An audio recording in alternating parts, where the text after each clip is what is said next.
Hello everyone, my name is Shashank and welcome back to NeuralQuest. So today in this series of tutorials we are going to learn about Pandas library in Python. Pandas library is extensively used in data analysis and it is usually popular in data science. So if you are planning to transition your career in data science, then trust me, this library is going to be super useful for you. So without a further ado, let's get started. So to use pandas, first we need to install that library. So go to your command prompt and enter the command pip install pandas.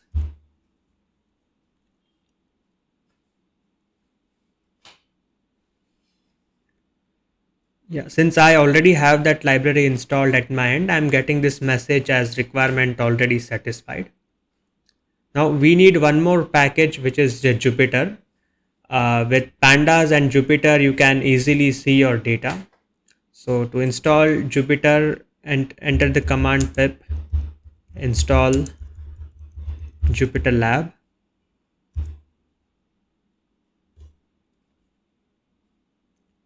Once this is done, you need to launch the Jupyter web application. For that, you need to enter the command Jupyter Lab.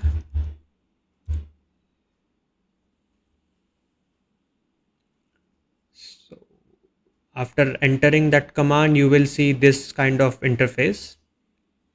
Now, if you open the folder, so inside this document folder, I have pandas folder, and inside it we will create one IPython notebook. Let's rename our IPython notebook to pandas.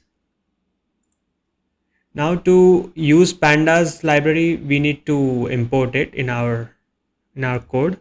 So for that, type import pandas as pd. Now to execute this cell, you can either press Ctrl and enter, or you can just simply press this play icon. Now we have imported our pandas library.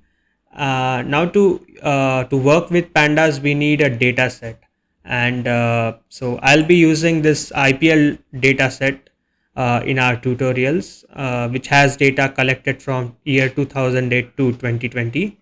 So I'll uh, I'll post the link in the description box. You can download the data from there. To download the data from Kaggle, you need to have an account.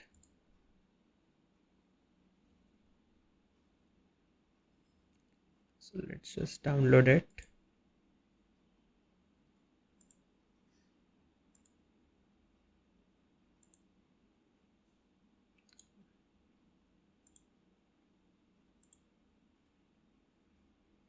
So we need this data. We need this file which has data match by match. I'll copy this file and paste inside this pandas folder. I'll rename this file to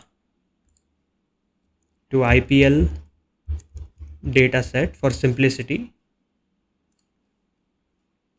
Now go back to our browser in this IPython notebook, create new cell, and now we will import this data in a pandas data structure, which we call as the data frame.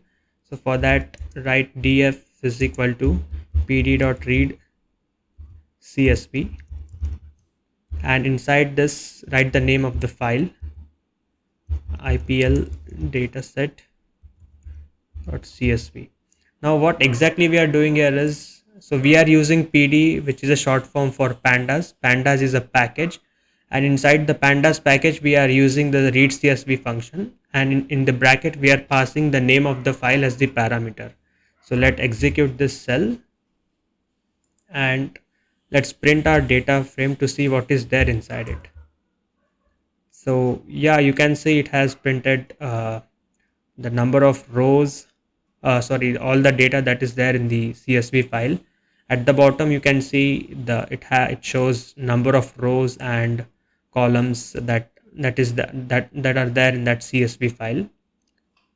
And if you just want to get the dimensions of this csv file, you can type df.shape. So it outputs this tuple where at index 0 it has the number of rows and at index 1 it has number of columns. So if you want to print just first few rows instead of printing all the rows, you can type df.head and inside that pass any numerical value, say for example 2, and execute this cell where you can see it has printed the first 2 rows. If you don't pass any number inside the bracket, by default it will print the first 5 rows. Apart from that, if you want to have a generic information of what is there in the data frame, you can type df.info and execute it. So here you can see we have this id column which has 816 non-null values, and the data type of this id column is integer. Similarly, if you see this result margin column, it has 799 non-null values and the data type of this column is float. And for this neutral value column, it has 816 non-null values and the data type of this column is integer. For the rest of the columns, the data types, the data they consist of object data type. So pandas to store the string values, pandas uses the object data type. And if you just want to have if you just want to get the list of columns, what all columns are there in the data frame, you can type df.columns. So here it prints the list of all the columns that are there in the data frame. So in this video, I wanted to show you how we can install pandas and start working with the data frames. In the next video, we are going to perform more operations on the data frame. So make sure you stick around. If you have any question, feel free to ask in the comment box. And yeah, thank you all for watching and I'll see you guys in the next videos.